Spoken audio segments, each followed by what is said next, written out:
আসসালামু আলাইকুম।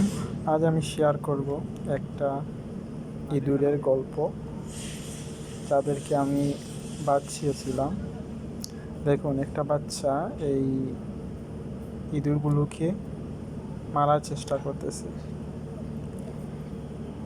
মারার কারণ হচ্ছে, এই যে একটা শহরের ভিতরে একটা বড় দোকান, তো ওই দোকানের ভিতর ঢুকে তারা প্রতিদিন বিভিন্ন আইটেমগুলো খেয়ে ফেলে। এমনকি বিস্কিটের পকেটগুলো আছে, ওইগুলোকে ছিদ্র করে ফেলে, যার কারণে তারা সবগুলোই খায় না, আবার ওই পকেটগুলোও নষ্ট হয়ে যায়।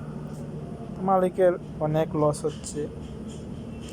2-4 দিন এরকম দেখার পর বিরক্ত হয়ে সে ইঁদুরের ফাঁদ ফেলার জন্য এইগুলো নিয়ে আসছে। এইগুলো আনার পর সে রাতে খাবার দিয়ে রাখছে। সকাল যখন দোকানে আসছে, তখন দেখতে বলো এইগুলো আটকে আছে। তো আমি যাচ্ছিলাম দোকান থেকে কিছু নিয়ে আসার জন্য।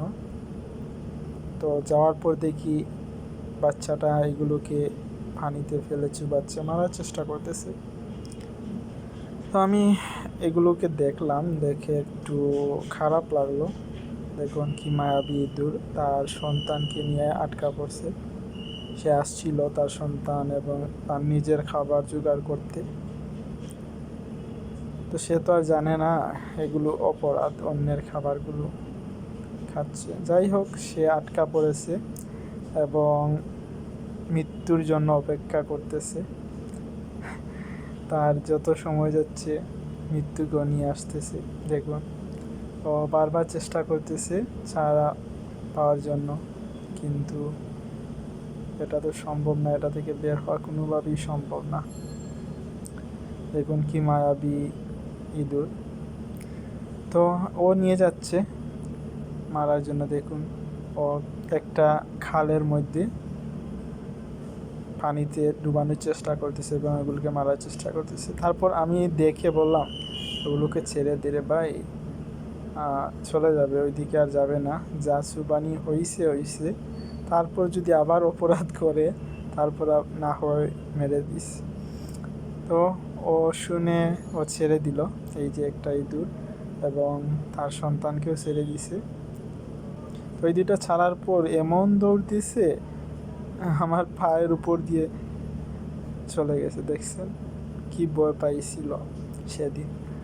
যাই হোক, ওর বাচ্চা ছিল, বাচ্চাটাকে ফেলে চলে গেছে। দেখুন ওর বাচ্চা এই যে উপরে আছে। তো যতদূর আমি দেখছি, বাচ্চাটা নড়াচড়া করতেছে, জীবিত ছিল। এই যে একটু নাড়াচড়া করতেছে, ও জীবিতই ছিল। যাই হোক, তারপর সে আবার চলে আসে। এসে বললাম ওকে যে দোকানের মালিককে বলিস তুই এগুলো মেরে ফেলে দিছি। যাই হোক, আমি আমার প্রোডাক্টটা নিয়ে আবার চলে গেলাম। যাই হোক, আল্লাহ এভাবে কাউকে না কাউকে বাঁচিয়ে দেন। আল্লাহ চাইলেই তিনি যে কাউকেই বাঁচাতে পারেন।